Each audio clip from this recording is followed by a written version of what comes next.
আপনার স্বামীর একটা কথা শুনে আপনি আকাশ থেকে নেমে পড়ছেন, আকাশ ভেঙে পড়ছে মাথার উপরে। কি এটা বললো সে, আপনি ডিপ্রেসড হয়ে যাচ্ছেন। আরে বোন, ডিপ্রেসড হচ্ছেন কেন? এটা কেন? আরো শক্ত কথা আপনাকে বলতে পারে, এটা আপনি মাথায় রাখেন। কারণ দিন শেষে তিনি মানুষ, তার ভুল হতে পারে, একটা সময় তিনি তার ভুল বুঝতে পারেন। দাম্পত্য জীবনে যদি স্বামী স্ত্রী উভয়ে যদি ধৈর্যশীল না হয়, সবরকারী না হয়, হুটহাট রিয়াকশন করে ফেলে, কখনো দাম্পত্য জীবনে সুখী হওয়া সম্ভব নয়।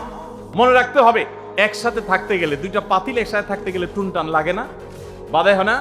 দাম্পত্য জীবনে টুকটাক সমস্যা হবেই, এটা প্রত্যাশিত।